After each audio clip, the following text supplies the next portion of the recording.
Pois imos xa, aí comezamos. Imos co contido que temos preparado para este venres e situámonos nese municipio ourensán dos Blancos. Na parroquia de Pexeirós, os veciños están máis que preocupados por ese camposanto que ten boa parte do seu muro caendo a cachos a unha estrada literalmente que pasa a carón. O que pasa é que o muro que queda en pé non está moito mellor, Óscar, e temen que algunha pedra de grandes dimensións caia enriba dun coche ou dun viandante que transite pola zona, non? Medo é a palabra, Bernardo. Medo a que caia unha pedra que lle dé a alguén, medo a que van vir as festas a semana que ven e esta é a estrada que accede ao pobo, medo incluso a que tamén empecen a caer os panteóns e que por aquí os seus seres queridos pois acaben todos esparcidos pola estrada, Javier, que é un pouco o medo que tedes agora tamén. Sí, porque aparte desto, na festa xúntanse moitos rapaces, pasa por aquí a procesión e temos medo de que pase algo e de quen se vai facer responsable despois das consecuencias que haxa. A mar vese ben, está aquí retratado que está todo a punto de virse entero ao suelo. Se vos fijades nesta parte, cando caen 4 pedras máis, vanse ver os huesos por aldea adiante e non queremos eso. Porque aunque non sexan nosos familiares, hai que porse no papel tamén dos demais, non só é... A ver... É unha cuestión de respeto, non, Javier? Correcto, é o que me quería referir.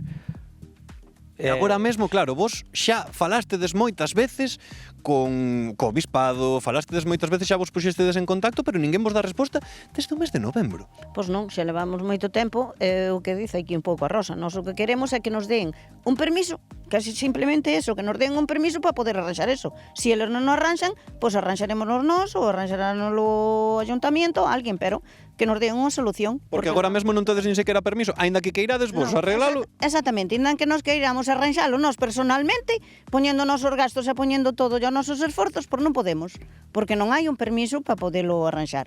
Entonces que non lo den, que non será tan difícil facer un permiso. Eu creo que non. Creo que sea unha cosa tan complicada. Desde logo que non, porque levades eso, Rosa, como nos contabas ao principio do programa, desde o mes de novembro e que non vos dan permiso, que non vos dan nin resposta, que é o peor de todo. Claro. Que o terían que pagar eles, porque eles son os dueños e os jefes. O sea, que queremos facer cualquier cousa e eles impídeno. Pois que se poñan a cara, que o arreglen. Que o arreglen. É que non ten por que arreglar o pueblo. É deles. Entón, é deles que se poñan a frente. Que den a cara. Exactamente, que dean a cara, Javier, pois eso, o que dicíamos ao principio, o medo que seguides tendo desde o mes de novembro e que vos dean unha solución por respeto. Por respeto, correcto. Pois aí estamos, compañeiros, esta é a situación que temos aquí agora mesmo no cemiterio e esperamos que lle dean solución aos veciños, porque creo que máis alto e máis claro non se pode falar e desde o mes de novembro ata agora que estamos xa en agosto, isto paréceme unha broma de mal gusto.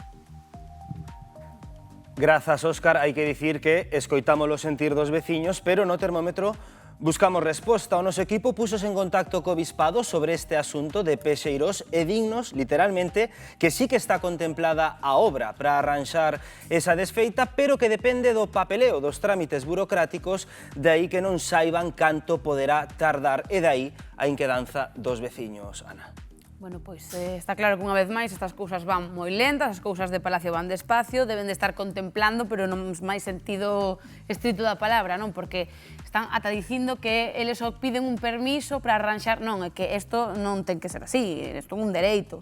Aí está colocado un camposanto que ten que facerse cargo, quen ten que facerse cargo. E ademais xa están alertando dun problema que pode supoñer de seguridade. Falan de cando é a festa, que pasa por ali a procesión, que pode causar pois danos se hai rapazada por ali. Entón, pois unha vez máis estamos agardando a que haxa un problema, que alguén salga ferido, que as familias teñan pois un dano moral, non, por ver como se caen dali os restos dos seus falecidos.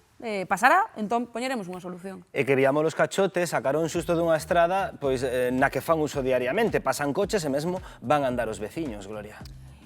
Home, sí, eu entendo que, como ben di Diana, as cousas de... Diana, Dios mío, estou eu hoxe boa. Ana. Entendí. As cousas de Palacio van despacio, e se topamos que a igrexa, para que decir? Pero vamos a ver, don José Leonardo Lemos Montaner, de verdad que isto ten que ir a Roma? En serio? Por o Campo Santos de Pereirós?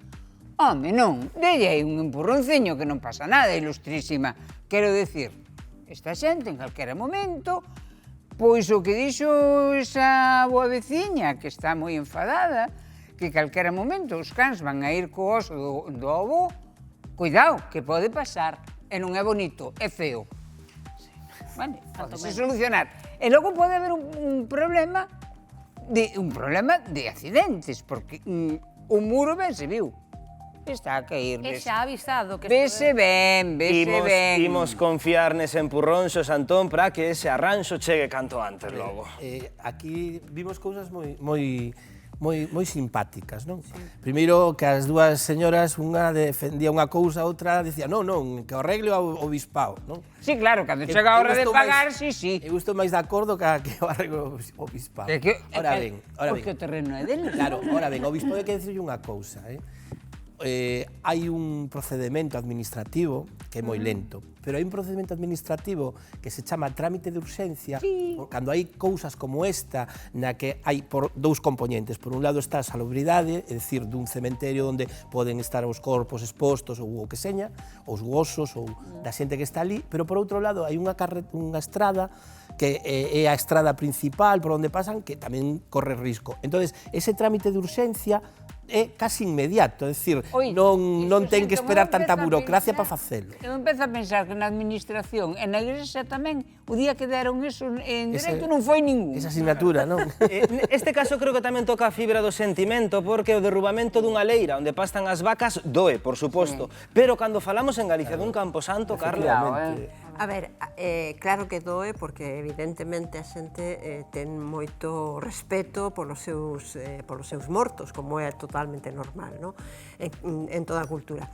Aquí hai ademais outro asunto que creo que hai que ter en conta. Os veciños, que eu saiba, os veciños pagan polo mantenimento do cemiterio. Eu me lembro que na aldea onde vivía pagábamos un imposto, digamos, unha colaboración. Unha colaboración que ademais non ten non é unha factura con IVA desglosado, nen nada, é un recibí destes que ti podes comprar aí na papelería, un recibí que di fulanito de tal pagou tanto, pumba, e xa está, pero quero decir que hai un importe que cada veciño paga para o mantenimento do cemiterio.